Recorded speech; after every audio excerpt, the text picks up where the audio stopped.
The Lord be with you. and with your spirit. A reading from the Holy Gospel according to Matthew. Glory to you, O Lord.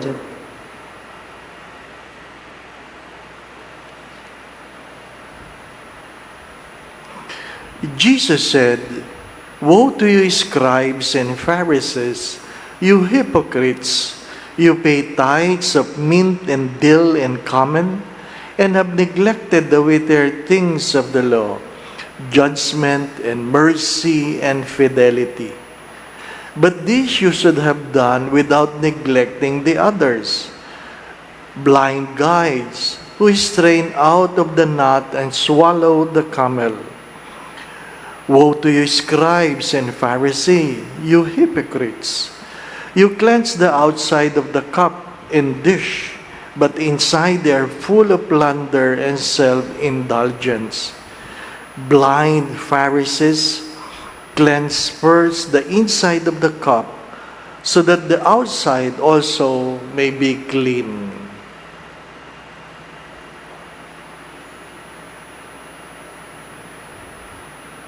Brothers and sisters, the Gospel of the Lord. Praise to you, Lord Jesus Christ.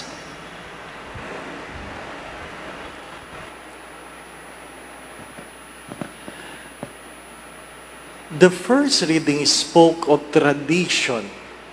And what is tradition? Tradition are unwritten laws, beliefs, lifestyle, way of life that are being passed on from generation to generation. Naging kaugalian. Ano po? Hindi pamanhiin. Kaugalian. Ano po? And the first reading, we are being encouraged to pass on good traditions because there are, not all traditions are good. Pass on the good traditions. There are things we know that are not written, and yet it is good. And yet it is good. Long before the scripture was written, everything is tradition. Long before. Because when was the first gospel written? Long before, long after Christ died. We, as a church, existed in tradition. That's why St. Paul encourages to pass on traditions. And what is the gospel trying to tell us? There are things that we made it into law. We made it into law so that you will not forget it. Like what? Prayer, fasting, almsgiving. It has become a law. During Lenten season, the Ash Wednesday, it's being emphasized that we live, embrace again prayer, fasting, and almsgiving. But why Jesus criticizes the scribes and the Pharisees? Because imposing those things, and yet you neglect what is more important. And what is that? Justice, mercy, fidelity. Justice, mercy, fidelity. Naguhulog ka, nagdadasal ka, nag-aayuno ka, pero nagnanakaw ka, nandadaya ka, nanluloko ka, ibig sabihin, sayang lang. Sayang lang. Kaya ang pangalawang bahagi ng Ebanghelyo ay ano, huwag kang hipokrito. And a priest said, a simple way of describing, defining hypocrisy is doing the right thing with the wrong intention. Doing the right thing with the wrong intentions. My dear friends, that's why we are always being invited to examine the things that we do. It is not enough that you do the right thing, you must do the right thing for the right reason. Sapagkat hindi lahat ng gumagawa ng tama, tama ang dahilan. Hindi lahat ng gumagawa ng mabuti, mabuti ang dahilan. Pagkamisan kung hindi man madalas sa panahon natin, ang paggawa ng mabuti ay ayon lamang sa pakinabang. Sorry for the words. Ang paggawa ng mabuti ay ayon lang sa pakinabang. Kapag ikaw ay wala ng pakinabang, hindi ka na makakaasa ng mabuting bagay.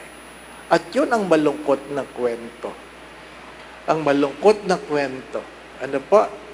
Sabi nga, ang tunay na kaibigan ay nandyan sila kapag ikaw ay walang-wala na. At malalaman mo na marami ka palang kasama, hindi talaga sila kaibigan. Ang tawag lang sa kanila ay nakikinabang. Nakikinabang. The moment you lose your job, the moment you lose your privilege, the moment you lose, name it, people begin to walk away one by one. My dear friends, we are invited to be sincere into ourselves, into our dealings, into our relationship. Because you should never forget this, that God looks at the heart. Amen. I do not know if you have heard this story of a father who sold their family car so that their daughter can buy a laptop. To cut the story short, of course, it was difficult for the family losing a transportation by their own. To cut the story short also, the daughter now working, and one of the birthdays of the father, the gift was a new car. The gift was a new car. They were crying, also, of course, but it is one of the traditions we have as a Filipino. And what is that? Utang na loob. Ang utang na loob ay hindi nababayaran. Ang utang na loob ay tinatanaw. At ang kadalas sa ating problema, marami na sa atin ang walang utang na loob. Yun ang malungkot na kwento. Mga anak na walang utang na loob.